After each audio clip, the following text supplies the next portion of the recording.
People get too deep into talking to AI husbands, they stop talking to them and tell them to go talk to someone IRL. I mean, that's good, you know, if they sort of lock it down. I mean, do you want to know the real thing, right? Kind of makes me think about Love in Deep Space a little bit. And it also makes me think, if we want to flip the coin over, makes me think about a lot of gacha games as well, like targeted at men.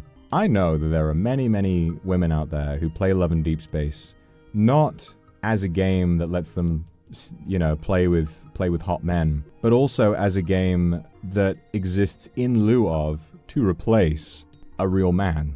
There are so many features in Love in Deep Space that exist to replace that which a real boyfriend would fulfill. I'm sure that many, many women playing Love in Deep Space have been spurned by men in their relationships in life, and they've been, you know, hurt or cheated on or lied to or whatever it is. But I also feel that a lot of women who are playing this game to replace a boyfriend have just heard a lot of bad things about being in relationships and have just given up on them before they've even been there. I think that it is right to protect yourself in a relationship, and I think that it is right to be cautious and to keep some walls up in the places that matter. But I will never advocate for not dating purely because, or not being in a relationship purely because you're afraid of being hurt. This is something that you can do for a while. If you've been hurt really, really bad, that it is okay to spend a long time celibate, not dating anybody. But giving up on it forever, I don't feel is the right option, because it's probably my least woke opinion, but I don't like the discussion online that ends in I hate men. And I'm not going to go and saying not all men, not all men, not all men, whatever, all the buzzwords. I don't care about that.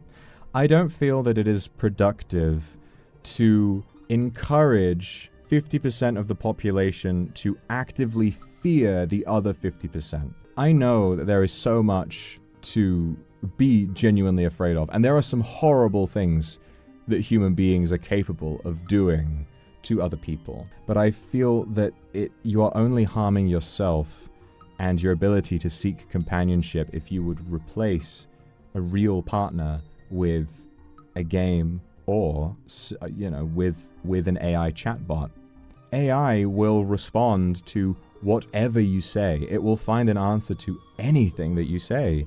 I can see why that is so appealing to so many people. I don't think it's right. I don't think it's a good thing. I know this is counterproductive for me to say as a VTuber, but I need you to understand that you will never get, you know, the full extent of what it feels like to be loved from me, from online.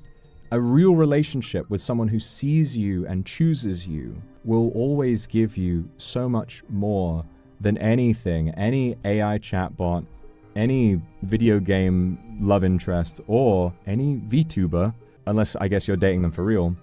And I don't feel that this level of fear is healthy for you. I know it's hard. I know there are things that you guys go through that men can't understand. I'm aware of that. I know that. But but am I wrong? Am I wrong in saying that it's not healthy to not love? You can take a break, you can, you know, I know a lot of people who take a vow of celibacy for a little while if they've been hurt in a relationship and they give themselves a few years to get over it. I think that that's perfectly fine. You know what I'll say? If you don't want to do it, don't do it. If you don't want to actively seek a relationship, you don't have to. And you can do whatever it is that makes you most comfortable. But promise me this. If you, in that time, suddenly get a crush, don't put it away. Promise me you'll follow that feeling, okay? Because your gut probably knows what might be a good idea. You might be wrong. It might wind up being a disaster and it might hurt you, but there's also a chance that you meet the person that you want to spend the rest of your life with. Is that not worth pursuing? That's my view of it, you know?